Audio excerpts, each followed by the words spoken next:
What's going on, America? This is Kevin at Kevin's Corner. Gotta talk about the IG report. Sigh. First of all,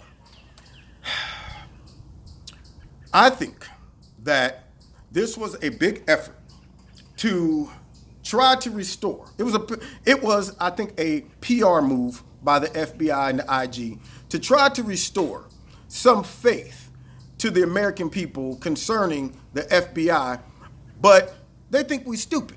See, what they did is they said, let's give them just enough, okay?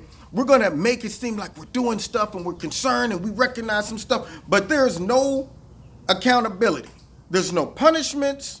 There's no real focus on the real problems, okay? Remember, this IG report was supposed to focus on the FBI's handling of the Clinton investigation. And the only two major points that they came up with was James Comey acted inappropriately or insubordinately, and the other guy, Andrew McCabe, said in a text message to his girlfriend Lisa that we will stop the president. All right.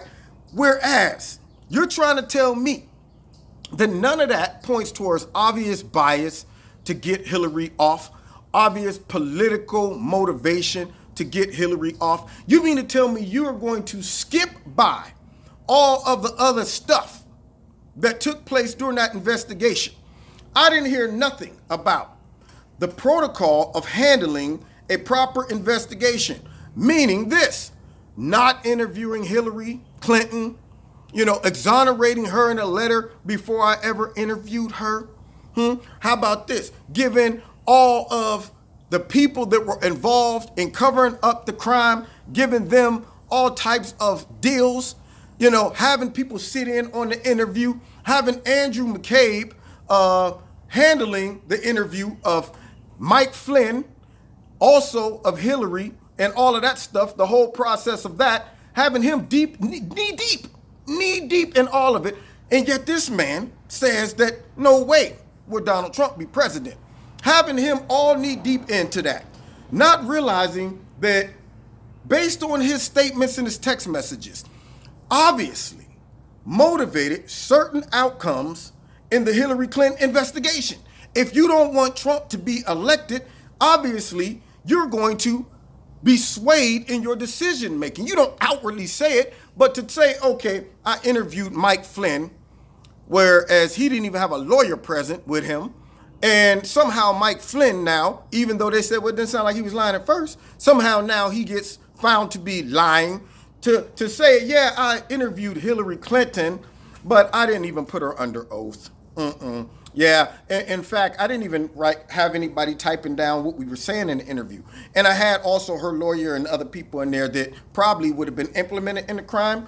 Yeah, but, we figured they were harmless. I also let her go ahead and hide any of the stuff that she didn't feel was appropriate for us to look at.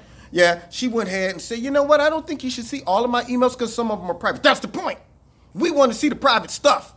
The FBI should be able to see the private stuff. They want to see all of Donald Trump's stuff and all the people around him. But now all of a sudden, they're telling her, just go ahead, take your time, go through it, send us what you think we should have.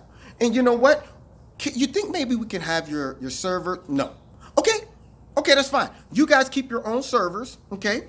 What about some of those devices and some of your computers and laptops? Can you send those to us? Sure, we'll send them to you. Fine. After we smash them up, and then we're not going to be held in any type of contempt. We're not going to be held for obstruction of justice, none of that stuff. We're going to let that go. And you know what? Before we actually interview you, Hill, we're going to have James Comey start writing up an exoneration letter because you're not going to really be indicted. We're not taking this to the grand jury. Yeah, that's what's going to happen. You're telling me that the IG report doesn't focus on any of that stuff to point towards biases.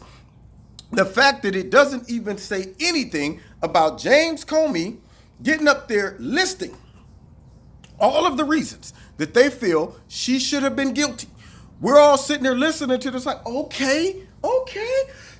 And at the end of this says, not guilty.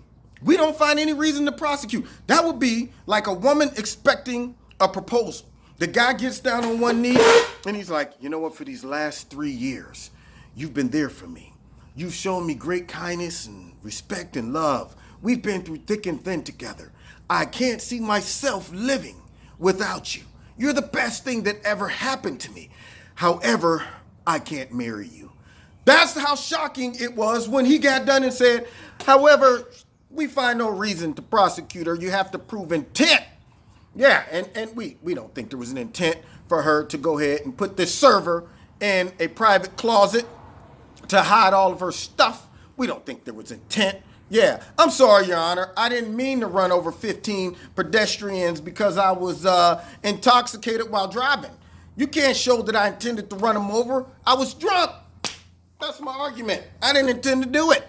So let me off. You know, they set so many bad precedents that it would be hard to prosecute any American citizen after how they handled that case. I would be reciting the case of the state versus Hillary Clinton in every area. Run a red light. State versus Hillary Clinton shows that you have to show intent.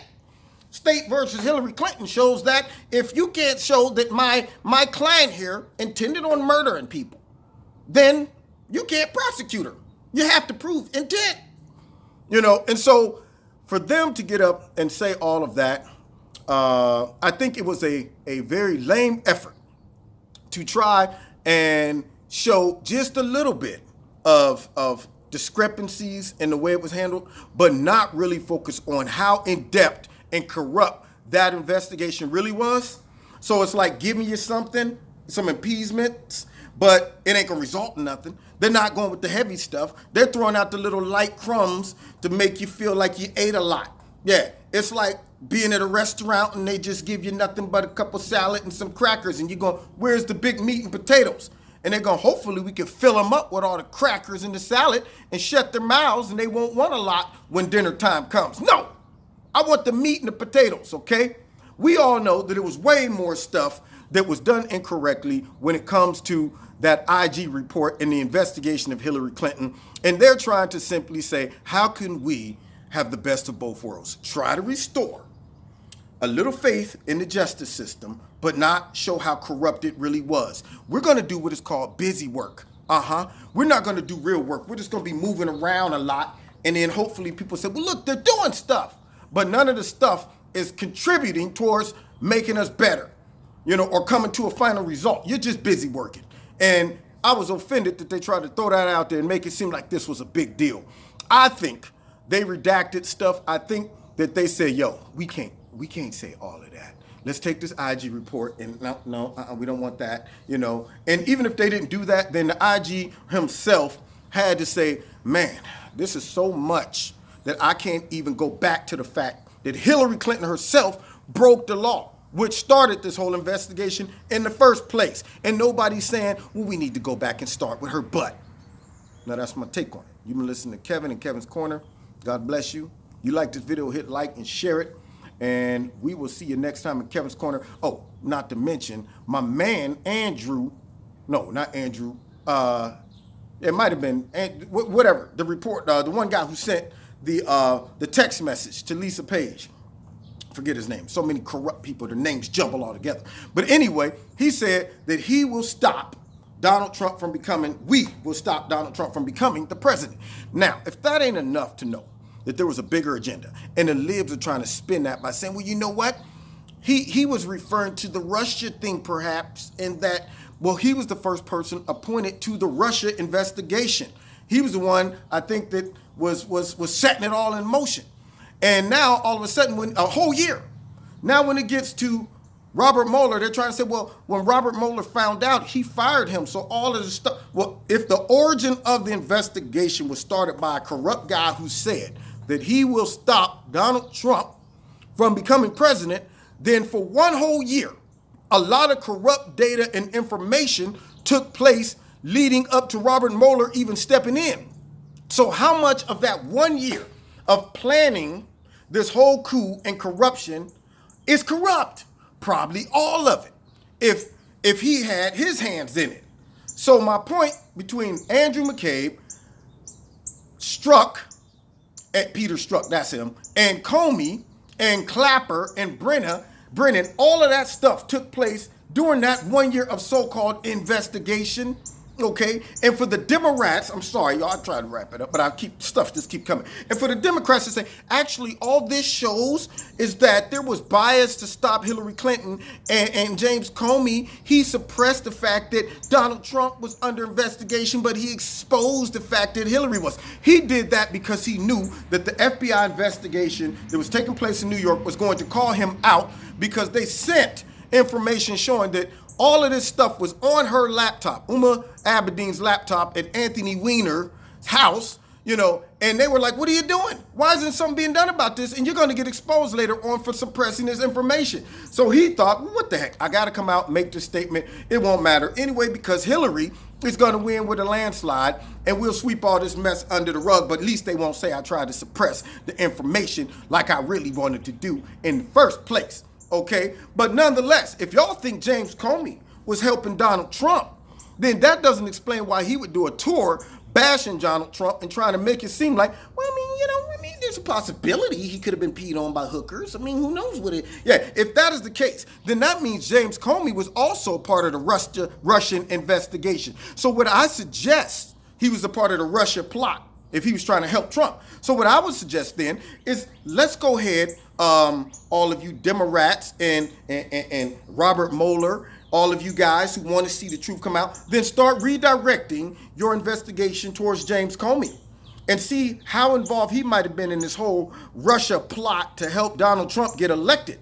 Because obviously, if he was helping him and not Hillary, he must have been in on it. So let's go put some pressure on him and see how much he squealed like a pig, and start talking. When y'all start saying, you must have been involved with Russia too, we're coming after you, he will go, okay, I see what's happening. Y'all turning on me, y'all trying to make it seem like, well, I'm going ahead and I'm dragging every single one of y'all in. So what they're doing is they're going to throw out a silly accusation like that, but they're not going to go after Comey, because they know Comey knows all of the rest of the players involved. And if they go too hard on him, he's going to blow the whistle on all of them. So they'll throw out just a passive accusation. It seemed like he was helping a little bit Trump get in, but they ain't gonna go so far as to say, now, let's go after him just like we're going after Trump. See, you see the game? Anyway, you've been listening to Kevin and Kevin's Corner. Word. Check me out. Find me on Facebook, Twitter. If you want to help out, donate. Kevin's Corner. Feel free to links in the bottom. See you next time in Kevin's Corner. God bless.